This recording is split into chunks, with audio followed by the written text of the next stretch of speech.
안녕하십니까. 계속해서 대구에서 전해드리겠습니다. 앞서 관련 보도가 계속 있었는데요. 지난 11일 경산에서 발견된 야생조류 사체에서 나온 조류 인플루엔자가 고병원성으로 최종 확인됐습니다. 경북 전 지역은 물론이고 대구시에도 비상이 걸렸습니다. 도성진 기자입니다. 경산에서 발견된 큰 고니 사체를 정밀 검사한 결과 고병원성 AI 바이러스가 검출됐습니다. 발생지 주변 500m 안에는 가금류 사용 농가가 없지만 반경 10km 구간이 야생조류 예찰 지역으로 설정됐습니다. 방역당국은 경산과 영천, 대구 동구 일부 지역에 120여 가금류 농가, 12만 3천여 마리에 대한 이동 제한 조치를 내리고 방역을 강화했습니다. 대구도 비상이 걸렸습니다. 고속도로 현풍나들목에는 이동 통제 초소가 설치돼 소독 작업이 한창입니다.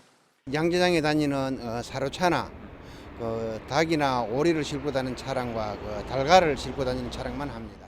달성군에만 40만 마리 이상의 닭, 오리, 거위를 키우는 140여 농가가 밀집해 대구 전체의 85%를 차지하고 있습니다. 출입로 통제뿐만 아니라 또 농장 앞 도로 차단 그리고 전화 예찰 등 해서 아주 철저하게 방역 체계를 갖추고 있습니다. 고병원성 AI는 지난달 17일 충북 음성과 전남 해남에서 확진 판정을 받은 뒤 전국적으로 급속히 확산되면서 지금까지 1,600만 마리의 가금류가 살처분됐습니다. 2년 전보다 전파 속도가 빠르고 병원성도 더 강한 것으로 추정되고 있습니다. 정부는 어제 위기경보 단계를 경계에서 심각으로 한 단계 올렸습니다. 정부의 뒤늦은 대책에 최악의 AI 사태가 현실화되면서 지역 축산농가의 긴장이 높아지고 있습니다. MBC 뉴스 도성진입니다.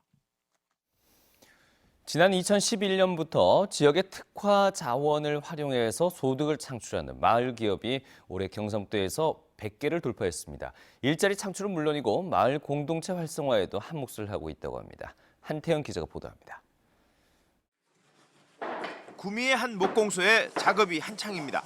이 목공소는 다른 작업장과는 달리 산업재해 피해자들과 지역의 취약계층들이 함께 일을 하는 협동조합입니다.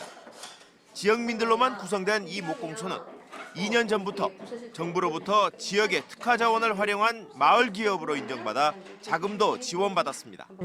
덕분에 올해 매출은 1억 2천만 원이 예상되면서 지난해보다 3배가량 늘어날 전망이고 직원도 2배가량 늘었습니다. 저희가 좀 더 성장을 해서 산업 체혜자들을 더 많이 고용할 수 있는 그런 기회가 되었으면 좋겠습니다. 소득과 일자리 창출은 물론 마을 공동체를 통해 신뢰와 협력의 문화를 만들기 위해 마련한 마을기업 육성 사업이 6년째를 맞이하면서 경북에만 104개에 이릅니다. 지난해 말까지 이들 마을 기업은 73억 원의 매출을 기록했고 1,080명의 새로운 일자리를 창출했습니다.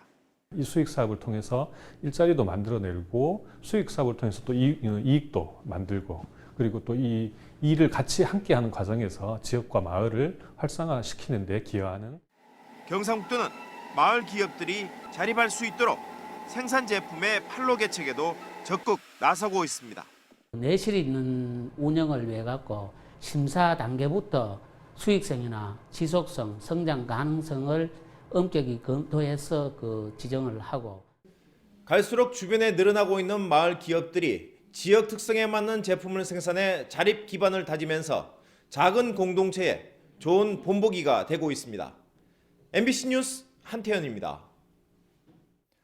박근혜 대통령 퇴진을 요구하는 7차 대구 시국대회가 오늘 대구 중구중앙로 대중교통전용지구에서 열렸습니다.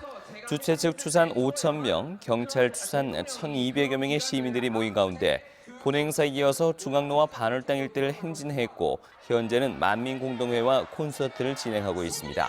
박근혜 퇴진 시민행동은 헌법재판소 탄핵 심판 이전에 대통령이 즉각 퇴진할 것을 요구하며 이달까지 매주 토요일 촛불 집회를 갖고 주중에는 구 군 단위에서 촛불 집회가 열릴 예정이라고 밝혔습니다. 국정역사교과서 폐기를 위한 비상대책위원회가 발족됐지만 대구와 경북교육청은 시도교육감협의회 반대 성명에도 빠진 데 이어서 이번 비대위에도 빠진 것으로 나타났습니다. 비대위에는 485개 시민단체와 야 3당, 전국 시도교육청이 참여했는데 대구와 경북교육청은 대전, 울산과 함께 빠진 것으로 확인됐습니다. 비대위는 국정교과서는 정치적 목적으로 기획된 것이라며 폐기 서명운동을 벌이기로 했는데 대구와 경북교육청은 기본적으로 정부 정책에 따르고 수정을 거친 최종본까지 지켜봐야 한다는 방침입니다. 주말인 오늘 대구와 경북 지역은 대체로 맑은 가운데 추위가 한풀 꺾인 날씨를 보였습니다. 오늘 낮 최고 기온은 대구 10.5도, 구미가 11도, 안동 10.1도, 포항 12.1도 등으로 어제보다 기온이 많이 올랐습니다. 휴일인 내일도 대체로 맑겠고 아침 최저 기온은 대구 영하 1도 등 영하 5도에서 영상 3도, 낮 최고 기온은 대구 10도 등 9도에서 12도의 분포로 오늘과 비슷하겠습니다. 대구 기상지청은 대기가 매우 건조한 가운데 오늘 밤부터 내일 아침 사이에 안개가 끼는 곳이 많겠다며 화재 예방과 교통안전에 유의해 줄 것을 당부했습니다. 대구FC의 메인 스폰서인 대구은행이 전지훈련지인 남해를 찾아 선수단을 격려했습니다. 박인교 행장을 포함한 대구은행 임직원들은 손현중 감독을 비롯한 선수단을 격려하고 다음 시즌에 대한 아낌없는 관심과 지원을 약속했습니다. 캠프에서 선수단을 만난 박인교 대구은행장은 클래식 무대에 승격한 대구FC에 대해서 고마움과 기대감과 함께 많은 응원으로 함께하겠다는 각오를 밝혔습니다. 상주 영덕간 고속도로 개통을 앞두고 전국 자전거 동호인 5천여 명이 참가해서 오전 10시 동상주 나들목에서 의성 위총교까지 20km 구간과 의성 휴게소 부근 30km 구간, 그리고 안동 분기점까지 60km 구간에서 자전거를 탔습니다. 내일 오전 10시에는 영덕 나들목에서 5km와 10km 하프 풀코스를 달리는 마라톤 대회도 열립니다. 상주 영덕 간 고속도로는 2조 7천억 원을 들여서 7년 만에 107km의 구간을 완공했습니다. 오늘 오후 3시 반쯤 구미시 인동에 있는 5층 건물 1층 계단 쪽에서 불이 나 연기가 나면서 5층 키즈 카페에 있던 어린이 30여 명이 대피했습니다. 소방당국은 계단에 쌓여있던 집기 쪽에서 불이 난 것으로 보인다며 연기 때문에 어린이들을 옥상으로 대피시켜 별다른 인명피해는 발생하지 않았다고 밝혔습니다. 대구지방법원 정승혜 판사는 인터넷 공유 사이트에 접속해서 음란물을 유포해 정보통신망 이용 촉진 및 정보 보호 등에 관한 법률 위반 혐의로 기소된 26살 박 모 씨에게 벌금 500만 원을 선고했습니다. 박 씨는 지난해 10월 대구시 수원구 두산동 자신의 집에서 인터넷 공유 사이트에 접속해 음란물 동영상 파일을 올리는 등 상습적으로 인터넷에 음란물을 유포한 혐의를 받고 있습니다. 계명문화대학과 대구대학교가 제5회 대한민국 교육기부 대상을 수상했습니다. 계명문화대는 유아와 초중고생들을 위한 창의적 체험 프로그램과 진로체험 등으로 3년 연속 총 4번째 교육기부 대상을 수상했습니다. 대구대학교는 자원봉사센터를 중심으로 진행하던 교육기부 프로그램을 정비해서 물리치료와 사랑의 집짓기 등 지역사회 특성에 맞는 창의적 프로그램 개발로 대상을 수상했습니다. 경상북도는 지방건설기술심의회를 열고 청송주황산 공공하수처리시설 설치 사업과 의성 광산천 하천 재해예방사업 실시 설계를 심의 의결했습니다. 청송주황산 공공하수처리시설 설치 사업은 136억 원의 사업비를 투입해서 주황산 일대에 620톤의 공공하수처리시설을 설치하는 것입니다.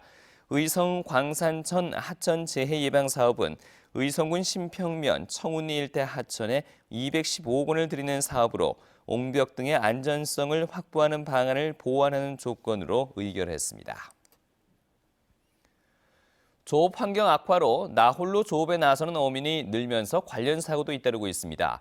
동해 해경본부에 따르면 경상북도와 강원도 어선 5,700여 척 가운데 선원 없이 혼자 선장 조업하는 나홀로 조업 어선 비율은 46%에 이르고 최근 5년간 어민 16명이 혼자 조업하다 사고를 당해 숨지거나 다쳤습니다. 지금까지 대구에서 전해드렸습니다. 고맙습니다.